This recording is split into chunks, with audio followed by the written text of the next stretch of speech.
নমস্কার, বাঙালির পেট পূজা চ্যানেলে আপনাদের সকলকে জানাই স্বাগত।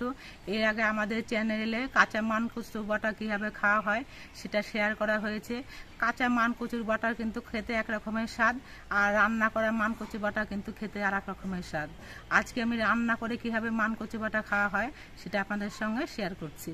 প্লিজ আপনারা স্কিপ না করে সম্পূর্ণ ভিডিওটা দেখবেন। মান কচু বাটা রান্না করার জন্য আমি অল্প করে একটু মান কচু নিয়ে নিয়েছি।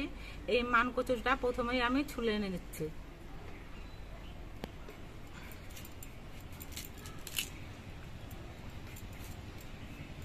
কচুটা ছোলার সময় কিন্তু একটুখানি দগিয়ে নিয়েই ছুলতে হবে।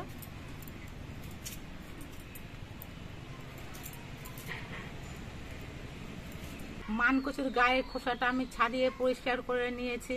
এবার মান কচুর মাঝখান থেকে কেটে নিয়ে আমি দু টুকরো করে নিচ্ছি। এবার কচুটাকে ধুয়ে পরিষ্কার করে নিতে হবে।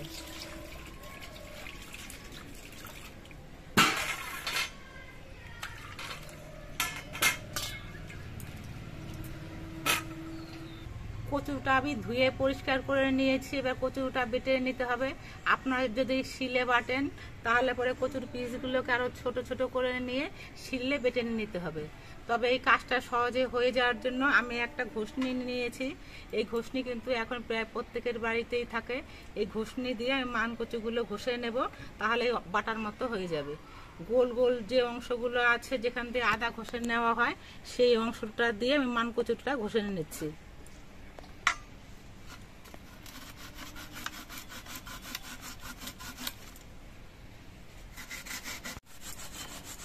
আপনারা ছোট ছোট পিস করে মিক্সিতেও এটা বেটে নিতে পারেন। তবে মিক্সিতে কারেন্টে বাটা হয়, খেতে অতটা টেস্ট হয় না।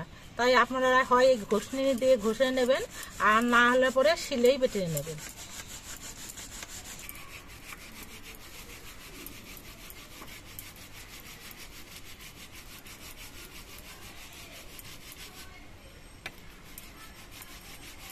আমি দু পিসি মান কচু ঘষে নিয়েছি।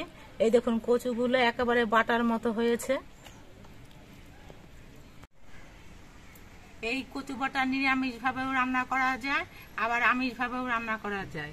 আমি আমিষ ভাবেই রান্না করব বলে কয়েক পিস রসুন আমি ছাড়িয়ে নিয়েছি। এবার রসুনটা আমি থেতো করে নেব।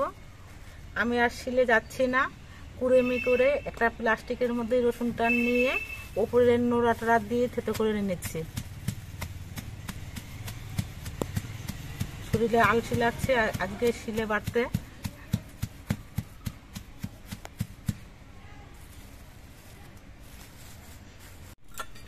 রসুনটা থেতো করে নেওয়া হয়ে গেছে। এবার এটা আমি একটা বাটির মধ্যে তুলে রাখছি।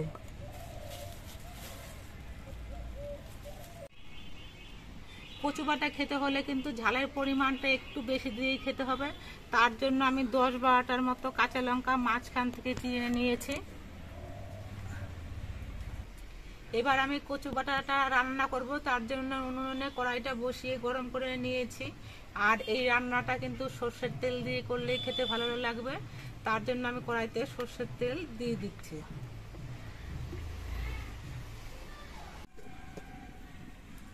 সর্ষের তেলটা গরম হয়ে যাওয়ার পর এর মধ্যে আমি কালো জিরে দিয়ে দিচ্ছি।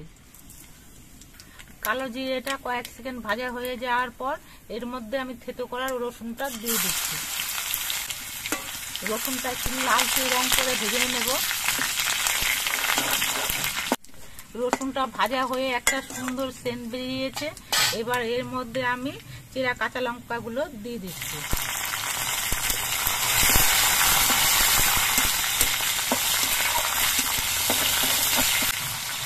কাঁচা লঙ্কাটা আমি একটুখানি ভেজে নিয়ে এর মধ্যে আমি কচু বাটাগুলো দিয়ে দিচ্ছি।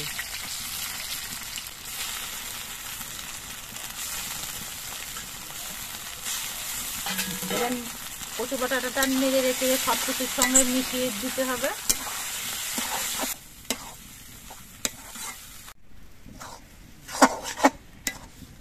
কচু বাটাটা নেড়ে চেড়ে সব কিছুর সঙ্গে মিশিয়ে দিয়েছি। এবার এর মধ্যে দিয়ে দিচ্ছি পরিমাণ মতো নুন, আর অল্প করে একটু হলুদের গুঁড়ো। এবার নুন হলুদ দিয়ে কচু বাটাটা নেড়ে চেড়ে মিশিয়ে দিতে হবে।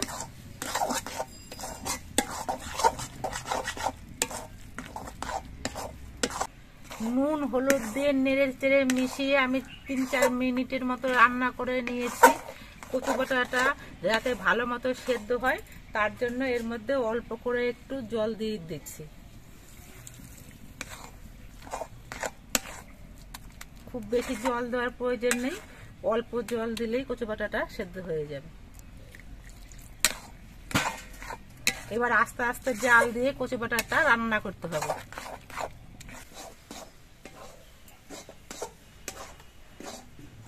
কচু বাটাটা রান্না করার সময় কিন্তু কিছুক্ষণ বাদে বাদে নেড়ে দিতে হবে, না হলে আবার নিচে লেগে যেতে পারে।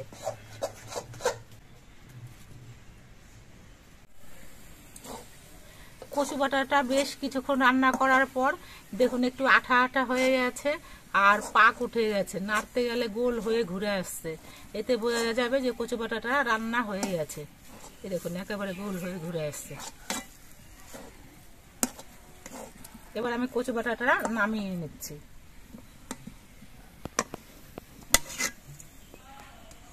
আমি একটা কথা বলতে ভুলে গেছি, যারা কচু বাটা খেতে খুবই ভয় পান, যে গলা চুলকাবে, তারা নামানোর আগে অল্প একটু পাতিলেবুর রস দিয়ে নিয়ে নামাবেন, তাহলে কচু বাটায় কিন্তু আর একটুও গলা চুলকাবে না।